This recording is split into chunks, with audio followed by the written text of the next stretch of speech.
Julie, is caregiver burnout different than regular burnout, would you say?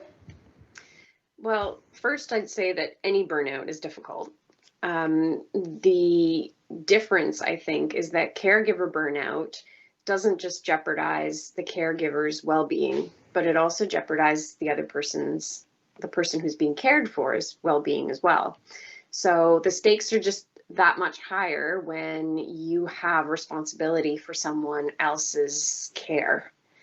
And it's also, I find, very emotionally heavy. So I spoke a little bit about that before, that sometimes, you'll feel that guilt or that resentment, but caregivers will, depending on the position that they're in, sometimes they're grieving, right? So if a caregiver is looking after an ailing parent with dementia and they're exhausted, and they're just overwhelmed with responsibility, they're grieving probably the fact that their parent is not going to get better. They're grieving the loss of time. They're grieving the way they thought their life would be or in their relationship would be with their parent. They're also really probably overwhelmed with responsibility. They want a break, but knowing that a break means that something's likely going to happen to the parent, right? So then they feel guilty. Well, I don't want to let this go, right? So there's a lot of emotions that come in there.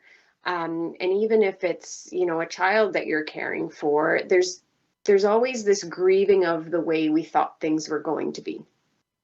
So that makes it even more difficult. And it sort of compounds the physical burnout, right? Of just lack of sleep and go, and being in fight or flight all the time and really just living in survival mode, because that does something to a body as well, right? That mental burnout is such a big obstacle because other people can't see it. And so Absolutely. all you can do is try to find the words to communicate that you're mentally burnt out, but you don't have the mental bandwidth to find the words.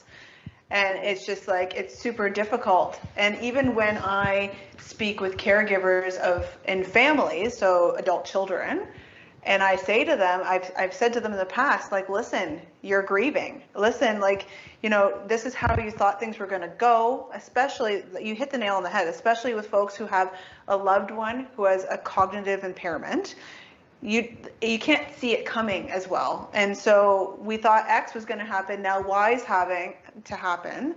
And they don't realize they're grieving. They don't realize, sure, they feel guilty. They see that guilt part, but they don't realize how deep those emotions are and how much they're really affecting them and how much the mental strain takes off the top and then weighs on their physical well-being.